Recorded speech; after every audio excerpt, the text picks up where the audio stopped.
emissary of our souls. You can order the book and read more about the general and his thoughts. General, I heard you talking about this young man in the ghetto that you were trying to help. Mm-hmm. And you were really involved. I mean, you really cared. Yes. Do you think the average American really understands life in the ghetto? No. I don't think we have, including me. I think we have no idea what life is like in the ghetto. I just watched a program the other night on, what was it, Showtime or something, about the ghetto. It's called The Chai. And I looked and I said, that can't be how it really is in the ghetto. And I talked to a couple of my friends and they said, oh yeah, that program, The Chai, is exactly the way it is in the ghetto. Lori has lived years, almost daily in the ghetto, with the people, with them. And I want to tell you people something.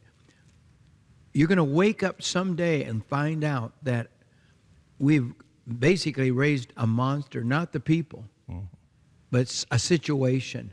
Yeah. Where our kids come from. Ricky, and you're growing up now, and so I have to be able to talk openly about you, which I hesitate to do. But Ricky was a little boy, 4 years old, when Mama Lori took him there. They gave him away. They just didn't want him. I mean, they had so many kids, and they were all on drugs. It was a drug house. There was no refrigeration, no ice, no cool, no even. It was 110 degrees in refrigeration Phoenix that day, in the house. And and I walked into a one-room apartment with like 25 kids. Ricky was raising his little sister, who was. She was about 1 3/4 years old, so she was just a little under 2 years old. She was feeding her. He was feeding her and taking care of her. He was hiding food, trying to get any little scraps he could. Well, you know our story probably partly, but you really, really don't. None of our kids have a dad. Well, they have a sperm donor, as General said. That's the right word. But they don't know who that person is. They will never know who that person is without some supernatural miracle. Right.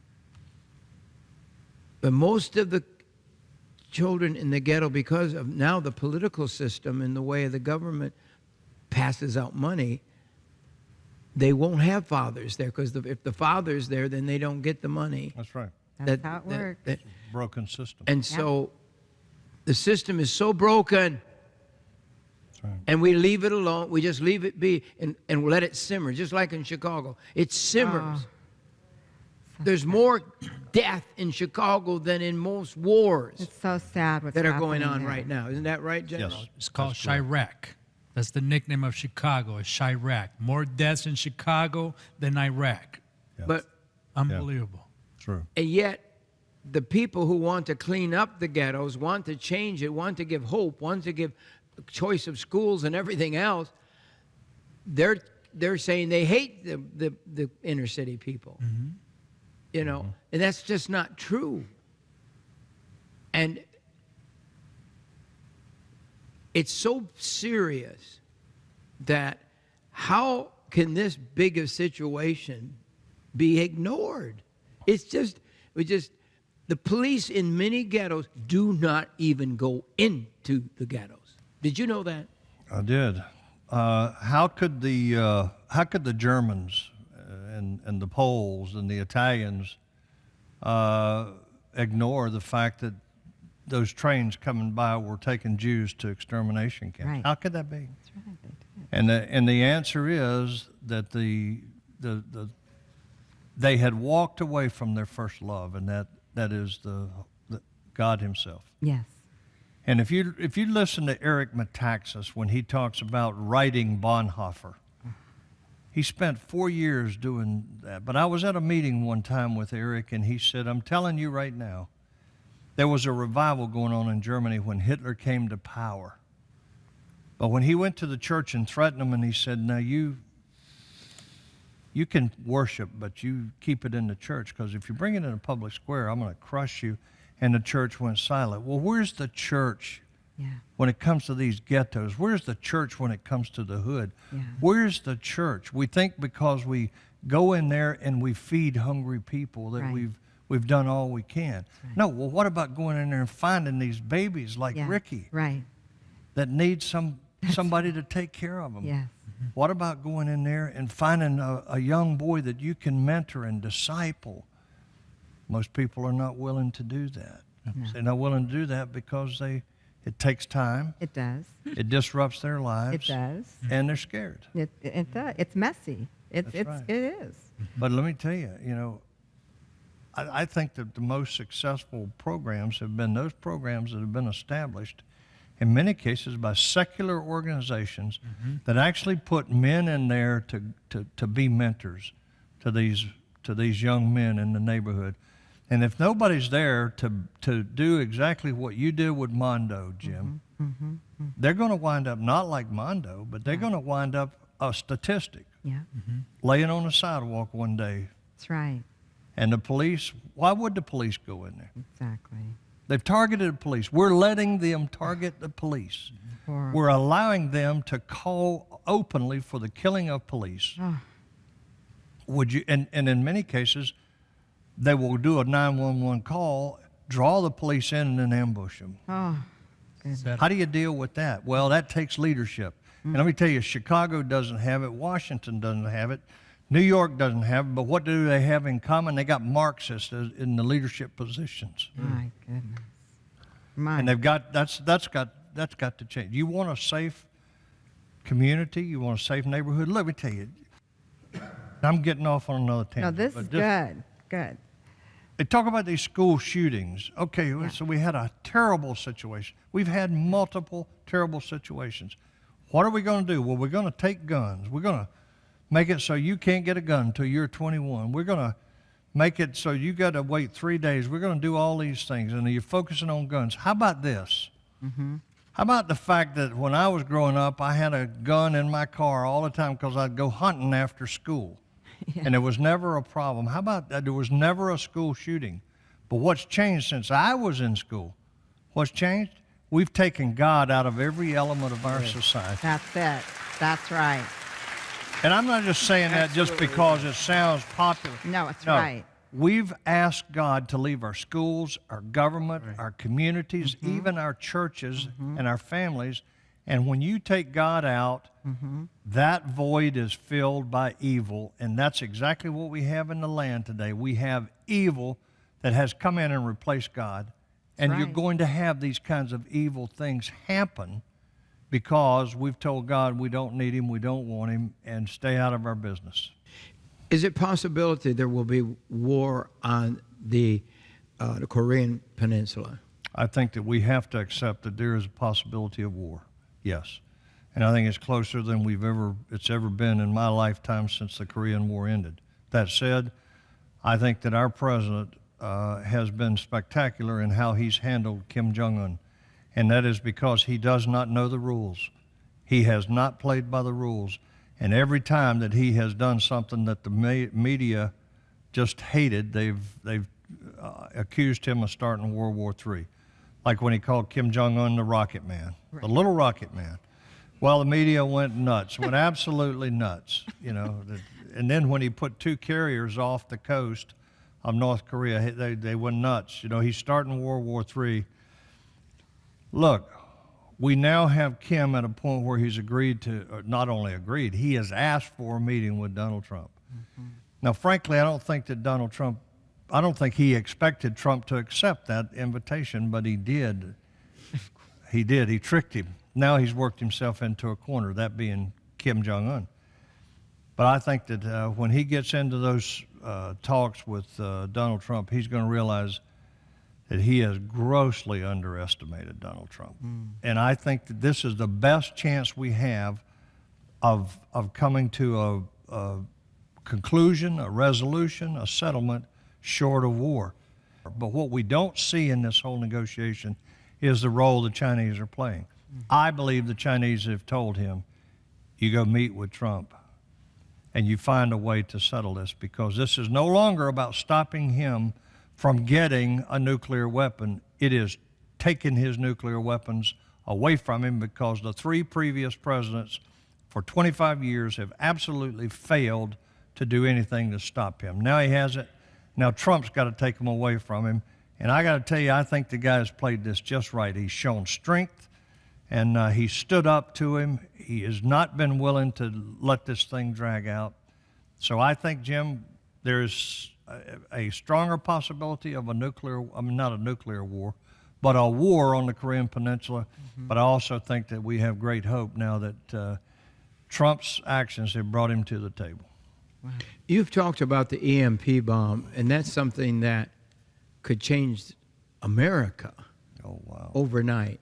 Yeah. Do you still see the threat of that? Well, remember, Kim has 2 satellites, and all he needs for those satellites is a 100-pound warhead with a hydrogen bomb, which he has tested. So I don't think he has a hydrogen bomb in those 2 satellites. The point is, he has the ability to launch a satellite. He has a hydrogen bomb.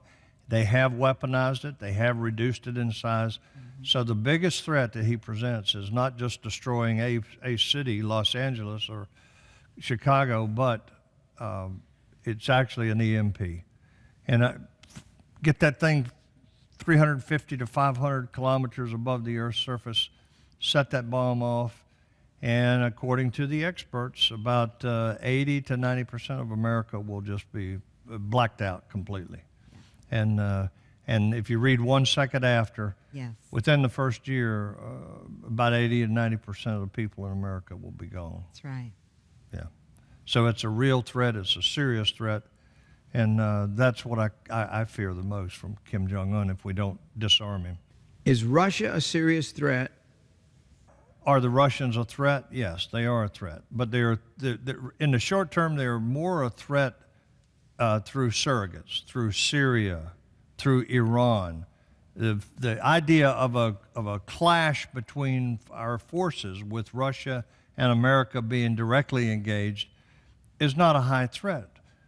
But the fact that the Russians are backing Syria.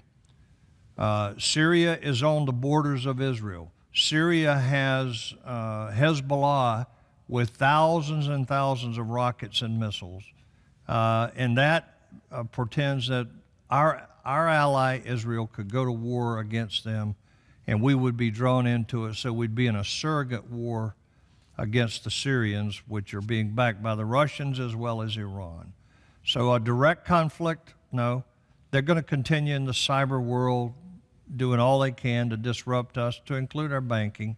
Yeah. But I don't think that we're going to go to war, a hot war with Russia, but we're going to fight them through surrogates. And that's what we're doing right now, as a matter of fact. In a few days, it's the 70th anniversary of Israel. Yeah.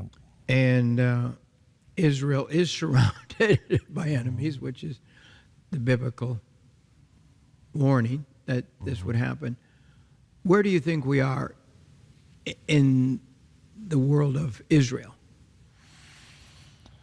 Israel is surrounded, as you say, but remember in 1950, Chesty Puller, the most famous Marine in history, was surrounded at the Chosin Reservoir, and he came up on the radio and he said, all right, they're in front of us, they're on the left and the right, they're behind us, they won't get away this time. And what I say is, those poor Arab enemies that are surrounding Israel, they will not get away this time. Look, there's no way Israel could have won any of the wars that they've been in except by the hand of God. Israel's going to be fine. It's true. Absolutely. Wow. That's right. That's the miracle. That's right. That's the miracle. Yeah. And there's a few people in America that believe this and see it. The problem is there's people not even interested in the spiritual life of Almighty God or the Bible or anything. So we